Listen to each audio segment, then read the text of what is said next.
வணக்கம் மக்களே, welcome to கிப்பா kitchen. நான் உங்கள் செஃப் ஆர்கே.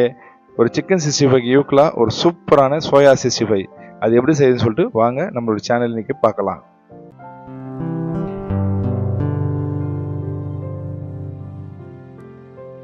அதுக்கு முதல்ல சோயாபீன் ஒரு 200 கிராம் எடுத்து நல்லா சுடுதண்ணியில் போட்டு எடுத்து அது கூல் பண்ணி நல்லா பிழிஞ்சு எடுத்துட்டு இப்போ ஒரு மிக்ஸி கிரைண்டரில் போட்டு நல்லா அதை கிரைண்ட் பண்ணிக்கலாம்.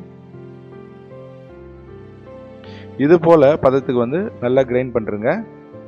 இந்த ஸ்டேஜ் இருந்தால் போதும். இது கூட பார்த்தீங்கன்னா ஆனியன் 100 கிராம், கார்ன்ஃப்ளவர் 50 கிராம், மைதா மாவு 100 gram,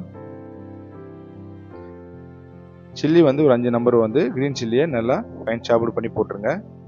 red chilli powder 1 tablespoon ஸ்பூன், pepper 1 teaspoon, cumin powder 1 teaspoon, அதாவது சீரகத்தூள், கரம் மசாலா 1 டீஸ்பூன், சால்ட்டு தேவையான அளவு போட்டு, இஞ்சி பூண்டு விழுது பார்த்தீங்கன்னா 1 டேபிள் ஸ்பூன். இது கூட பார்த்தீங்கன்னா லைட்டாக முதல்ல தண்ணி ஊற்றி அப்படியே மிக்ஸ் பண்ணி விடுங்க. காரணம் ரொம்ப தண்ணி ஆயிடுச்சுன்னா கூட அந்தளவு நல்லா இருக்காது. இப்போ கூட பார்த்தீங்கன்னா சோம்பு 1 டேபிள் ஸ்பூன் போட்டு இப்போ பாருங்கள், நான் பிழிஞ்சு காமிக்கிறேங்களா, இந்த பதம் இருந்தால் போதும். ஏன்னா அப்போ தான் நம்மளுக்கு அந்த பகோடா போல் நல்லாயிருக்கும்.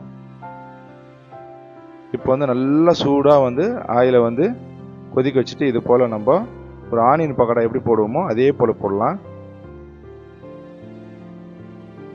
இது போல் நல்ல ஒரு கலராக ஸ்லோ ஃப்ளேமில் நல்லா குக் ஆன உடனே இப்போ நம்ம எடுத்து அதை குழந்தைகளுக்கு கொடுத்தா சூப்பராக இருக்கும். வீட்டில் ஈவினிங் டைமில் ரொம்ப சிம்பிளான ஒரு டிஷ் இது. கூட ஒரு காஃபியோ டீயோ போட்டுட்டு இது போல் ஒரு டிஷ்ஷை வச்சு சாப்பிட சொல்ல சூப்பராக இருக்கும். நீங்கள் ஒரு முறை இது போல் செஞ்சு பாருங்கள், கண்டிப்பாக ரொம்ப லைக் பண்ணுவீங்க. அது எப்படி செஞ்சு பார்த்துட்டு எனக்கு சொல்லுங்கள். இது போல் ஒரு சூப்பரான ரெசிபி பார்க்க நம்மளோட சேனலை சப்ஸ்கிரைப் பண்ணுங்கள். இந்த வீடியோ பிடிச்சா லைக் பண்ணுங்கள். கண்டிப்பாக உங்களுடைய ஃப்ரெண்டு 4 பேருங்க இதை ரெஃபர் பண்ணுங்கள்.